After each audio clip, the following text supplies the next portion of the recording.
Hi dear friends and subscribers, welcome to the Cricket Happening show today with your host Ram. Well, as far as this cricket show is concerned, well, I'm definitely going to start off from where I left off yesterday.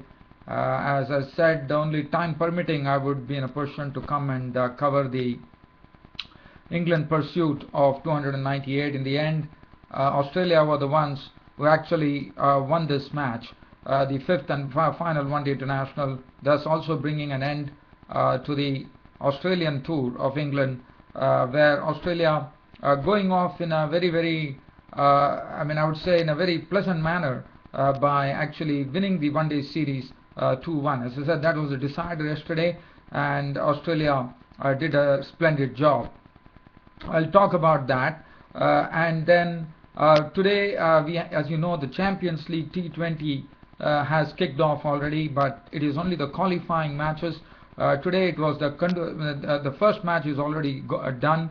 It was between the Pakistan's Hyderabad Volts and New Zealand's team Otago, where Otago actually won the match by 8 wickets against Hyderabad Volts. So that was the first match of the Champions League T20 tournament, which is being played in India. And then right now we have a match which is going on. That's a match going on between Kandurata Maroons, led by Lahiru Thirimane, the Sri Lankan skipper, the skipper of Kandurata Maroons from Sri Lanka, and they are taking on India's Sunrisers Hyderabad, which is led by Shikhar Dhawan. And the current situation, that is something which probably by the end of this YouTube broadcast I would be in a position to tell you how much did Kandurata Maroon exactly make, because right now I do see that Kandurata Maroons are batting first against the Shikhar Dhawan Sunrisers Hyderabad, and they have put on 122 for 2 in the 16th over. Kumar Sangakkara is going strong right now. I'll come back to that later. And then I will also have a look at the India A West Indies A match. This was the second one-day international between India A and West Indies A, but West Indies A today put it across India in a wonderful fashion, with Jonathan Carter doing what the Indian A skipper did in the first one-day international, and Jonathan Carter went on to make a century today. I'll talk about that. Well, so let's start off from where I left off yesterday. As I said, the fifth one-day international, England versus Australia, and England were chasing 298.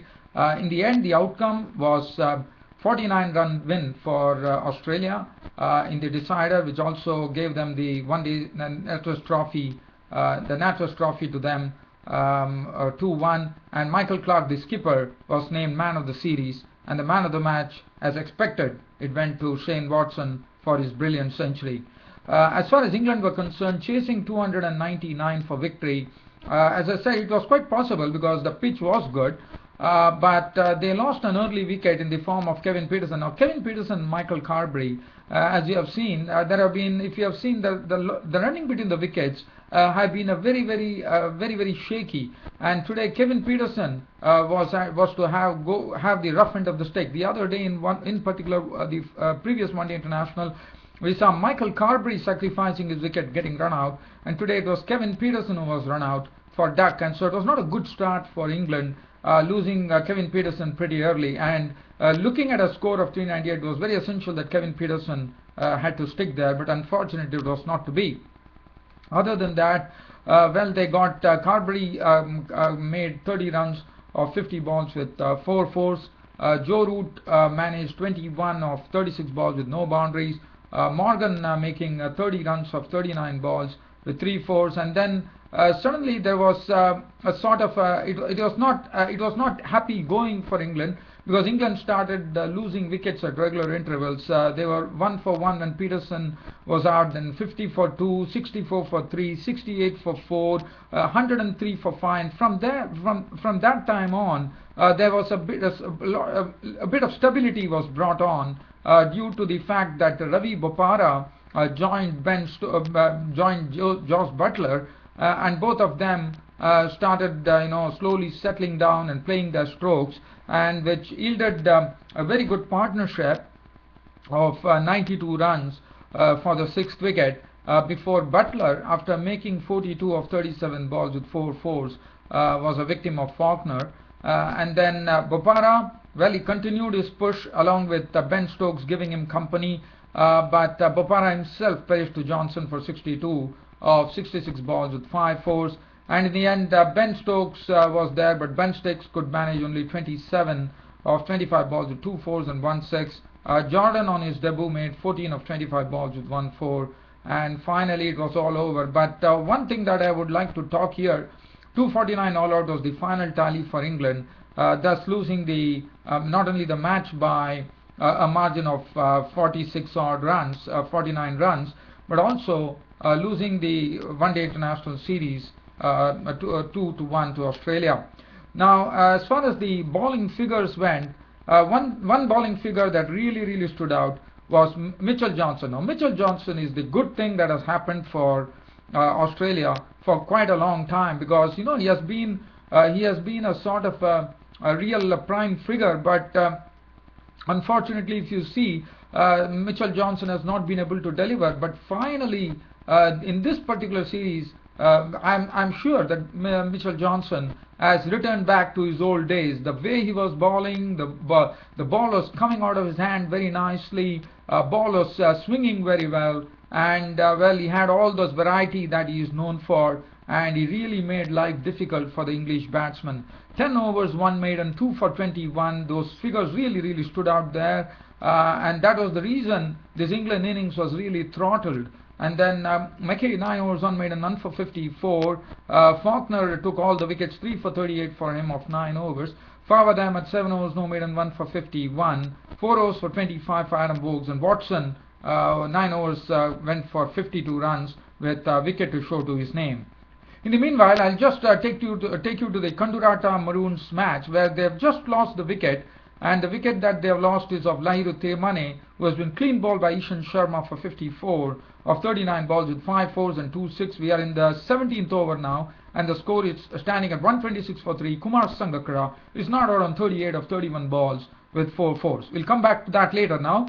So once again, continuing the talk here. So the 5th One Day International is all over. The NatWest Trophy One Day series is over. The Australian tour of England has come to an end. Now, the next thing that I'm going to talk about is the India A versus Australia A match. As I said, India started off in fine fashion with Yuvraj slamming the century the other day, along with Yusuf Pathan making 70 odd runs. But today it was absolutely the reverse. The West Indies A were the ones who won the match by 55 runs at the M. Chinnaswamy Stadium in Bangalore. West Indies A, well, they made 279 for 6 of their 50 overs, and the feature being Jonathan Carter, the Barbadian, making 133 runs of 132 balls with 18 fours and 3 sixes, and he played splendidly. He was really not afraid to really take the aerial route. He was hitting lots of boundaries, and it was a very impressive knock from Jonathan Carter.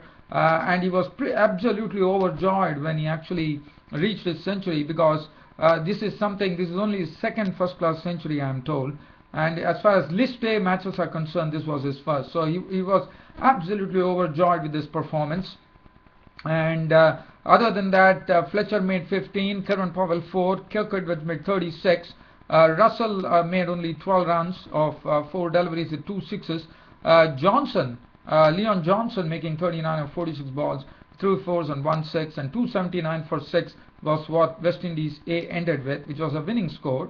Bowling, Unadkat 1 for 57, Narwal none for 52, 3 for 56 for Vinay Kumar. The only bowling figure that one could talk about is Shahbaz Nadeem, the left-arm spinner. 10 overs no maiden, none for 38. 9 overs no maiden, 2 for 61 for Yusuf Pathan. As far as India A were concerned, they managed only 224. There was nobody who could really get on to a good start. Once again today, Yuvraj Singh, the captain of the India A team, was the highest scorer with 40 runs of 58 balls with 3 fours and 1 6. Unmukh Chand contributing 38 of 72 balls with 3 fours and 1 6 as an opener, coming along with Robin Uthappa. And then Kedar Jadhav made 35 of 38 balls with 5 fours. 34 coming in from Naman Oja's bat of 48 balls with 3 fours and 1 6. Shahbaz Nadeem was not out, 21 of 16 balls with 3 fours. But just talking about this match here, Cummins was the most successful bowler. Miguel Cummins bowling excellently. 10 overs, making good use of this particular pitch. 10 overs, no maiden, 4 for 31. Andre Russell 2, 1 for 56. Jonathan Carter also is an all-rounder, so he also got 2 for 33, so he had a good return there. Nurse 8 overs, no maiden, 1 for 32. 5 overs for 25 for Veersamy Permaul, the leg spinner, and Nikita Miller 9 overs on maiden, 2 for 46, the left-arm spinner. So that was it. So there's only one more match to go now in the India A versus West Indies matches. The third match which is coming up, and now the series is level at 1-1. So West Indies A have done a fine job here in beating India A. As you know, India A has been on a real roll as far as List A matches are concerned of late, beating South Africa, beating Australia A, and so they are on a real roll. So India A has been silenced today by the West Indies. Well, now let's get on to the Champions League T20 updates here. The first update that I would like to give you is one match which is completely over, and that was the first match which kicked off at the Punjab Cricket Association Stadium in Mohali today between Pakistan's Faisalabad Wolves and Otago. Faisalabad Wolves were the ones who batted first, and it was a real struggle for the Faisalabad Wolves batsmen, because the bowling was absolutely up to the mark. They have some very good bowlers. Butler bowling 4 overs, no maiden, 2 for 23. Everyone chipped in, and it was a good. The bowling was an absolute team effort, with Macmillan 4 overs, no maiden, 2 for 24. Wagner 4 overs, no maiden, 1 for 25. Neesham 4 overs, no maiden, 2 for 26. Beard none for 12, and Nathan McCullum 2 overs for 26.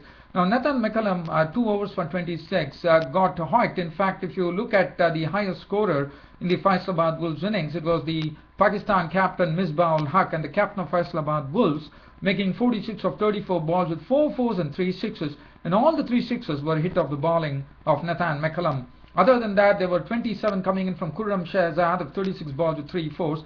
Asif Ali, of whom much was expected because he has been thought to be a very real talent, but today he was out for 14 of 12 balls with 3 fours. And then, as I said, there was not much support coming in for Misbah-ul Haq, and in the end, the Faisalabad Wolves could manage only 139 for 8 on a very good wicket, and one knew for a fact that it was always going to be difficult for Faisalabad Wolves to defend a score of 139, and that was precisely the case, even though the Otago innings started off in a very, very bizarre fashion, as they lost their opener pretty quickly of the very second ball, which was bowled by Samiullah Khan, as Neil Broom was caught by Khurram Shahzad with bowling of Samiullah Khan for a blob. And then it was Hamish Rutherford providing some serious entertainment here by getting going aerial over the Faisalabad Wolves bowlers by clattering them for 3 sixes and a boundary in a knock of 25 of 12 balls, a real cameo there, before Ajmal actually had him for 25. And after that, the Otago innings from 41 for 2, it seems like probably Faisalabad Wolves were just trying to get back into the game, but the captain of the Otago team, Brendon Mcullum, allowed absolutely no chance and gave them no hope there, and he was given good support by DC de Border, who finished an unbeaten 30 of 28 balls with 2 fours and 1 6, and Brendon Mcullum went on slamming runs in a very, very wonderful fashion, as he got a winning unbeaten 83 to his name of 65 deliveries with 9 fours and 2 sixes. So 142 for 2, the first match of the Champions League T20 going to the Otago winning the match by 8 wickets with more than 2 overs remaining. As far as the bowling figures were concerned, for Faisalabad Wolves, Samiullah Khan 3 overs, no maiden, 1 for 18, got the breakthrough. Asad Ali 2.5 overs. This was something which was very, very unusual, because Asad Ali has played some international matches, and when I've seen him bowl pretty well, so it was it was pretty surprising to see that Asad Ali leaked a lot of runs. 2.5 overs, no maiden, none for 29. Khurram Shahzad 2 overs, none for 19. Ajmal 4 overs, 1 for 23. Khalid none for 32 of his 4, and Ehsan Adil 2 overs, no maiden, none for 19. Brendon Mcullum, the captain of the Otago Volts, was given the man of the match. Now let's look at the quick update here. Probably I will try to see whether I can give you some commentary as far as the match goes. But before that, let me talk to you. This is the match we are talking about, the Kandurata Maroons versus Sunrisers Hyderabad. Sunrisers Hyderabad won the toss. It's the second match of the Champions League T20, where Kandurata Maroons currently are placed at 152 for 3 in the 19th over.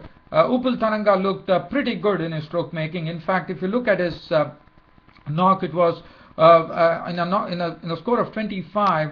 They're going on pretty nicely, between Tharanga playing some very exquisite strokes and some very good effortless strokes. Tharanga was caught Patel ball, Ishan Sharma for 19 of 18 balls with 4 fours. Shahan Jayasuriya was caught behind by Parthiv Patel bowling Darren Sammy for 4. And then there was a brief little, not a brief little partnership, it was a very useful partnership which yielded 89 runs between Kumar Sangakkara and Thirumanne. And Thirumanne also playing some wonderful strokes before being castled by Ishan Sharma for 54 of 39 balls with 5 fours and 2 sixes. And Sangakkara is right now at the crease, not out on 58 of 41 deliveries with 7 fours. He's looking pretty good. And as you know, Sangakkara, as you know, once he settles in, I'm sure he would like to take this Kandurata Maroons to probably a score of 180 odd. Because Sangakkara, you know, he can really play those big shots once he has already got his eye in, so he can really send the ball soaring over the ropes. With Dilhara right now not out on 12 of 6 balls with 2 fours. So 154 for 3 is the current score in the 19th over. We have 9 more balls to come in the Kandurata Maroons innings. Dale Steyn has really been taken for runs today. He has been absolutely off color. Tharanga and Jayasuriya, Tharanga especially, went after Dale Steyn. 3.3 overs, no maiden, none for 32, which is pretty unusual to see the prime strike bowler from Sunrisers Hyderabad go for so many runs. Ishan Sharma, 4 overs, no maiden, 2 for 20, absolutely on the money today. Darren Sammy, 4 overs, no maiden, 1 for 31, bowled well. And then we have Dumini, 3 overs for 24. Pereira, 3 overs, was costly for 33 runs. And Amit Mishra, 1 over for 9 runs. So Amit Mishra has been a bit disappointing. But let's go and see what's the latest situation now with the match between Kandurata Maroons and Sunrisers Hyderabad. So as long as the YouTube broadcast goes, I would like to give you some cricket commentary. As we are in the 19th over, but probably I might have to end my cricket shows. Probably after the 19th over, I'll be ending my cricket show here. Dilhara Lokku Hettige is not out on 12 of 6 balls with 2 fours. And Kumar Sangakkara holding the fort, not only holding the fort, playing a wonderful hand here, not out. In the meanwhile, I'm seeing the last delivery is to be bowled. This is the 1 over in which Steyn has been pretty good. If you look at it, this is the first over in which he has given only 3 runs, so that's very good bowling, and that's what Sunrisers Hyderabad are expecting. And I'm sure Steyn is doing a good job here, absolutely at the right time. So we are waiting for the final delivery to be bowled, and it will be Dilhara Lokku Hettige who will be taking strike to Dale Steyn. So let's look at what comes of the last delivery of the 19th over, which is being bowled by, as I said, Dale Steyn is the bowler. As we are still waiting, and in comes Steyn, bowls to Dilhara Lokku Hettige. Well, it's a wide delivery, so he has to bowl that extra delivery now, and Parthiv Patel has taken it behind the wicket. So no runs, and the score stands for Kandurata Maroons at 156 for 3 in the 19th over. 1 more ball to go in the 19th over, and then we have the 20th over. Well, dear fans and subscribers, unfortunately I'll have to leave the Cricket Happening show for today, but I'll be seeing you all tomorrow in my next Cricket Happening show. Until then, it's goodbye. Thank you.